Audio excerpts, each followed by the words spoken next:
13 000 salariés, quatrième constructeur mondial de moteurs pour l'aéronautique, équipe les Boeing, Rafale, Airbus et autres Mirage. Les carnets de commandes sont bien remplis. La grève va concerner plusieurs milliers de travailleurs dans 3 usines de la région parisienne. Gennevilliers d'abord, dans les Hauts-de-Seine, Villaroche en Seine-et-Marne et Corbeil dans l'Essonne. Comme partout, le pouvoir d'achat a considérablement diminué. Dans tous les secteurs, il y a des gens qui sont P1, qui gagnent sans la prime d'équipe, sans la prime d'huile, sans les autres primes, et gagnent 4 700 voire 5 000 francs par mois. Aussi, la revendication des 1500 francs uniformes pour tous, le paiement des jours de grève n'est pas exorbitante. Maintenant, c'est les travailleurs qui sont en lutte pour défendre leur pouvoir d'achat, pour dire on veut 1500 francs, on les veut, on les obtiendra. On estime que 1500 francs, pour nous, c'est pas excessif du tout, hein, déjà. Oui, camarade chien. Le chien aussi est avec nous. Le chien est avec nous. Ce qui met le feu aux poudres, c'est la suppression à Gennevilliers d'une prime de chaleur de 40 francs à une équipe de la fonderie. Alors ça a démarré justement chez nous, là en fonderie TRW. C'est un petit noyau qui a commencé une vingtaine de personnes. C'est vous l'équipe qui a démarré le mouvement? Non, c'est des compagnons d'un atelier juste à côté de nous qui ont démarré, puis on est parti. On a été faire tous les ateliers, puis là, le ras-le-bol général, tout le monde nous a suivis. La grève a démarré, il faut être efficace, frapper fort. Au départ, c'est-à-dire que certains syndicats proposaient 2 heures de débrayage par-ci par-là, et c'est les gens qui ont dit, c'est les gens qui ont gueulé en disant la grève ou rien du tout, les 2 heures par-ci par-là, on en a ras-le-bol. Voilà. Les grévistes ne veulent pas que d'autres décident à leur place. C'est pas à nous de suivre le syndicat, c'est le syndicat qui doit nous suivre. Le moteur, c'est nous. Le 17 mars à Gennevilliers, 1200 travailleurs votent la grève de 24 heures reconductible. Très vite, les grévistes vont aller eux-mêmes s'adresser aux travailleurs de Villaroche à 80 km, puis à ceux de Corbeil à 50 km. Et on a été chercher les copains de Corbeil et de Villaroche comme ça. Vous allez les chercher? Oui. Nous sommes partis d'ici, je crois qu'il devait y avoir combien à peu près de cars? 10 cars, Villaroche. Allez dans une autre usine? Oui, à Corbeil. Vous pouvez nous raconter comment ça s'est passé? On est arrivé avec pas mal de péripéties, là on s'est un peu perdu dans la nature avec les chauffeurs. Mais on est arrivé là-bas, les gars de Corbeil nous attendaient, ils étaient très nombreux dehors. Et Villaroche nous a rejoints aussi à Corbeil.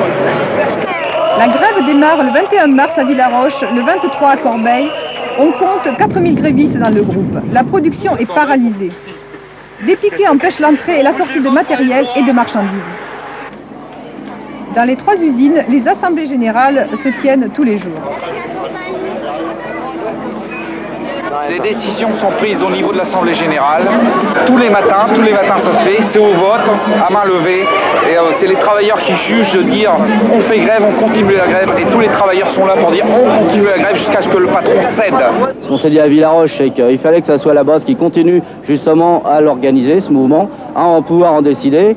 Alors ça, il y a un moyen bien simple, c'est l'Assemblée Générale des Grévistes qui se réunit chaque jour. C'est donc à l'Assemblée Générale des Grévistes de prendre des décisions. On a mis en place un comité de grève qui est composé de l'ensemble de la base représentative de toutes les composantes du mouvement, qu'ils soient syndiqués ou non syndiqués. C'est des gens qui sont volontaires, élus par l'Assemblée Générale. Moi, je suis de Corbeil, je fais partie du comité de grève, je tiens à y rester. Jusqu'au bout, je ferai 24 heures sur 24 de grève et je ne changerai pas d'avis tant que je n'aurai pas mes 1500 francs. Les comités de grève organisent l'exécution des décisions, comme les visites à d'autres entreprises, la location de cars, les tours de garde pour les piquets, et aussi, bien sûr, les repas. Regardez-le, il est là. La coordination entre centres s'impose aussi très vite. Il faut savoir ce qui se passe dans les 3 usines. Il faut s'informer réciproquement sur l'état du mouvement. Il faut discuter collectivement des initiatives communes à proposer aux AG. Les grévistes de la SNECMA reprennent l'exemple de la grève des cheminots de l'hiver 86-87. Coordination nationale intercatégorie des cheminots en grève, réunie à Paris le vendredi 2 janvier. Alors les camarades, qui est-ce qui est pour le principe de la coordination? Levez la main. À partir du 29 mars, la coordination des grévistes inter-SNECMA se réunit régulièrement. Le bureau élu se réunit tous les jours. La coordination discute des actions les plus efficaces à proposer pour renforcer le mouvement, celles qui peuvent rassembler tous les grévistes, syndiqués et non syndiqués. Et rassembler, c'est aussi s'adresser aux travailleurs des autres entreprises sur la revendication des 1500 francs. C'est étendre le mouvement. On doit raisonner par rapport à l'ensemble des centres. Mais pour étendre le mouvement, il faut convaincre. Et le plus efficace, c'est ça qu'on doit essayer de faire en premier. Et après, on voit. Et on peut voter pour les deux. Mais on fait d'abord Citroën. C'est la chose à faire, la chose qu'on a à faire en premier, c'est celle qui est la plus efficace pour les copains de Gennevilliers. C'est eux qui nous le demandent. C'est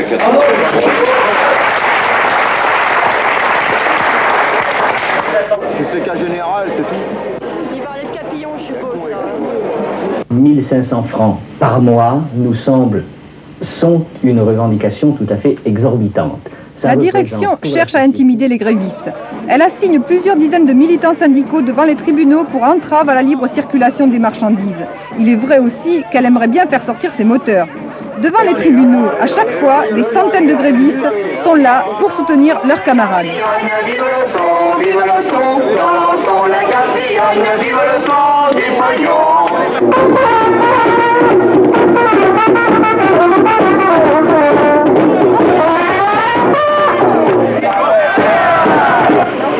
Vous ne saviez pas, mais à Villaroche, il y a des violences inqualifiables.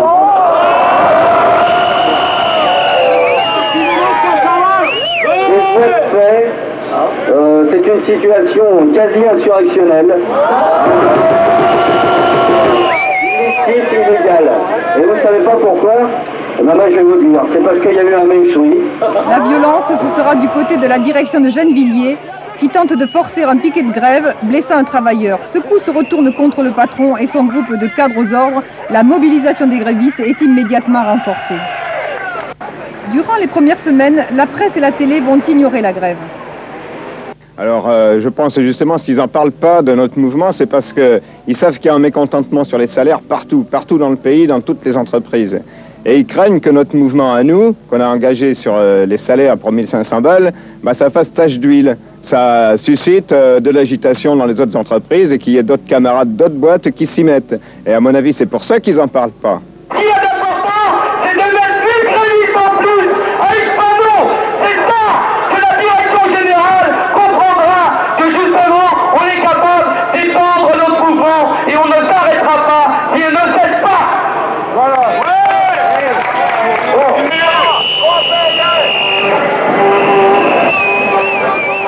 Les militants de l'extension doivent convaincre inlassablement. C'est un problème de travail individuel. Ça veut dire que quand on arrive sur tel ou tel centre le matin, au lieu d'aller boire un petit café et puis tranquillement faire autre chose, on discute avec les gars. Bon, d'ailleurs, que ce soit au café ou n'importe où. Mais c'est un travail individuel. Et là, les gens sont toujours d'accord. Moi, j'en avais emmené comme ça, c'était pas beaucoup. Il y avait 3 femmes que j'avais emmenées à Dassault et qui étaient très contentes par la suite d'y avoir participé. Pour discuter avec les travailleurs des autres entreprises, il faut d'abord y entrer.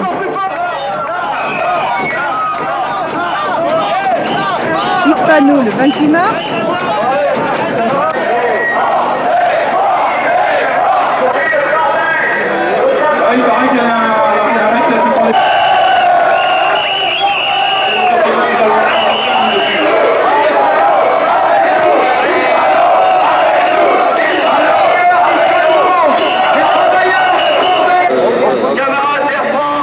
Air France le 6 avril midi. Que c'est notre dû, que nous sommes dans notre droit. Faites vos comptes, camarades Air France.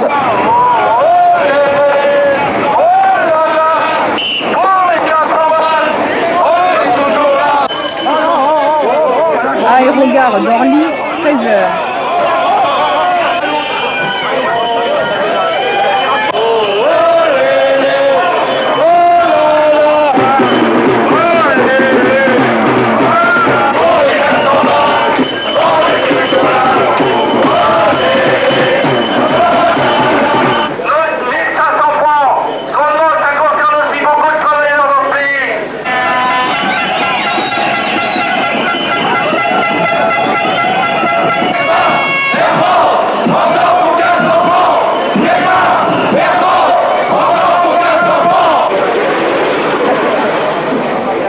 D'assaut le 12 avril.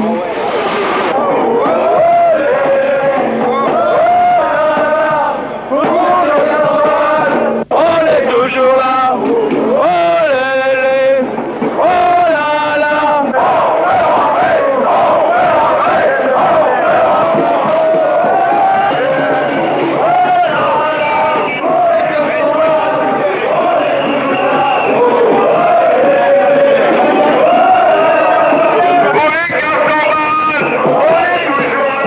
Au fur et à mesure, les travailleurs se convainquent que s'adresser à d'autres secteurs, à Bronzavia Air Équipement où ils iront aussi, à toute l'aéronautique, c'est possible. Je pense que le problème des salaires, c'est un problème qui touche toutes les industries, à l'aéronautique, l'automobile.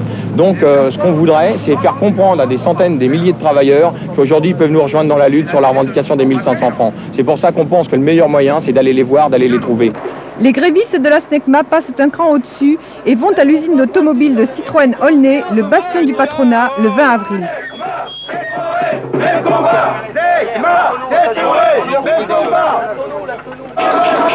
Cette fois, ils n'entrent pas. Mais le 27 avril, ils reviennent. Quand tu veux, tu l'allumes.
Parmi les centaines de maîtrises mobilisées par Citroën, certains s'énervent.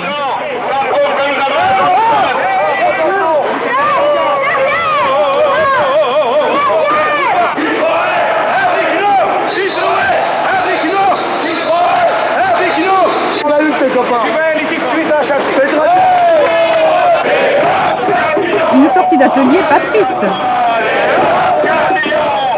Devant un mur figé de maîtrise impuissant,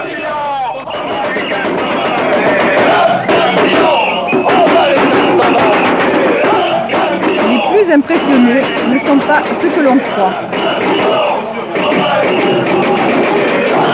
Maintenant, on le sait, se rendre dans les autres usines, les travailleurs qui le veulent le peuvent. Ici, à Thomson-Malakoff, une usine d'électronique le 3 mai, et à Alcatel-le-Valois, une autre usine d'électronique le 5 mai. Enfin, quand même. Et demain, vous allez où? De 7 à 77 ans, on peut ouvrir des boîtes sans plaie, sans bosse, sans casse. Ainsi, les grévistes de la SNECMA ont gagné un surnom dont ils sont fiers, les ouvre-boîtes. La direction générale y a droit aussi. Partout, l'accueil des travailleurs est chaleureux. Ils sont contents de l'astuce et de la détermination des grévistes qui sont rentrés dans leur boîte réputée bouclée, verrouillée à tout élément extérieur. Les grévistes de la SNECMA discutent, popularisent leur grève. Il faut que ça soit général et que ça devienne un mouvement d'ensemble de tous les travailleurs. Parce que quand on se bagarre les boîtes les unes après les autres et chacun dans son coin, c'est pas comme ça qu'on gagne. Un tract, sur le papier, c'est neutre, c'est sans saveur. Tandis qu'un mec, quand je suis en neuf, bon bah il t'explique ton combat, il essaye de te convaincre, il essaye de te motiver. C'est totalement différent, hein, c'est pas du tout le même impact. Je crois que c'est le problème de tous les salariés de n'importe quelle entreprise, hein, et partout en France. Hein. Moi, je trouve dommage justement qu'il n'y ait pas assez de monde dans la lutte actuellement. parce que à n'importe quel niveau, à n'importe quel âge, on est tous concernés. Hein. C'est-à-dire que moi je ne suis pas embauchée, alors moi je suis intérimaire, alors bon, mais j'approuve. Vous êtes courageuse, hein? Bah non, il faut faire comme nous. Quand même, si. C'est pour ça qu'on vient. C'est pas grave. C'est pour ça qu'on vient. Oui, moi je crois que c'est pas le moment de faire ça. C'est gare le moment de faire ça maintenant. Pourquoi, à cause de problèmes d'emploi, non? Oui, je pense, oui. Il y a tellement de chômage, je pense que c'est pas le moment. Ouais, mais enfin, les problèmes d'emploi, ils se règlent aussi quand les gens ils se battent. Depuis des années, la crainte des licenciements et du chômage pèse. La lutte pour les salaires semblait presque impossible. Une atmosphère que les grévistes de la SNECMA commencent à transformer. C'est exactement la même chose, toi.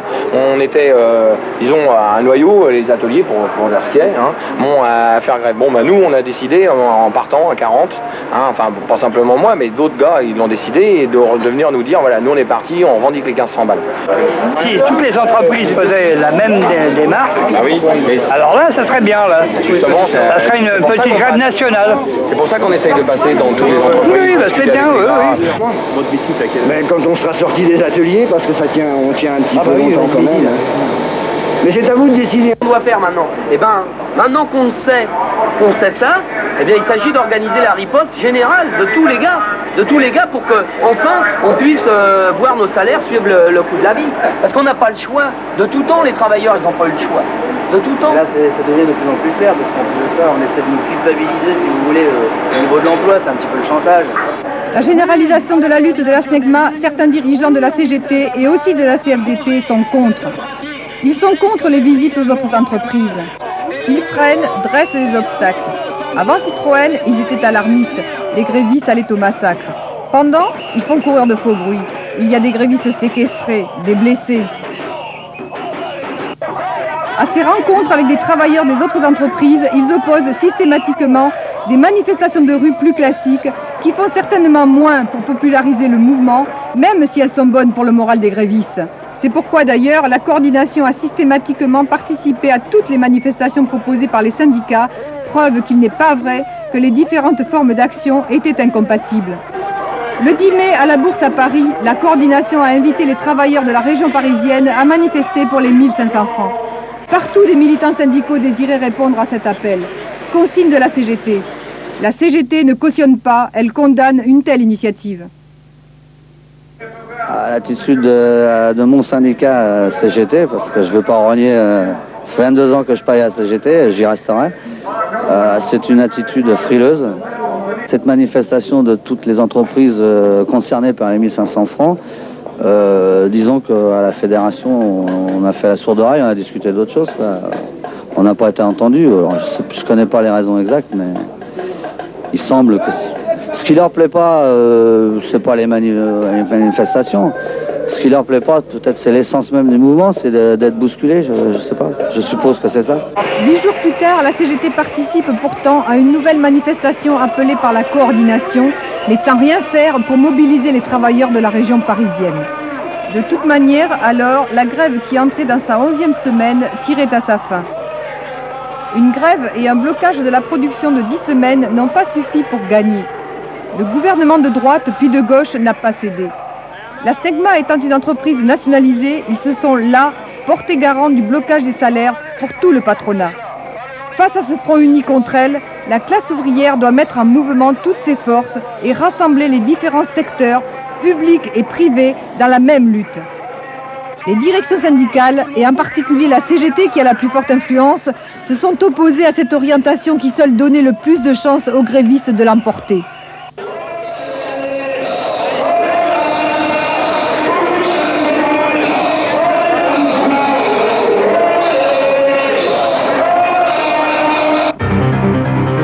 Avant la grève, 1500 francs pour tous, ça paraissait énorme, irréaliste, même il faut bien le dire aux yeux de bon nombre de travailleurs de la SNECMA.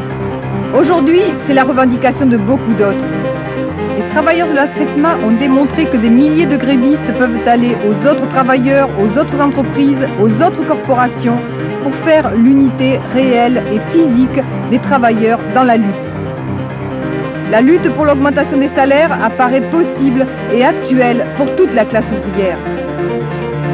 Patrons et gouvernements n'en ont pas fini avec les suites de la grève de la SNECMA.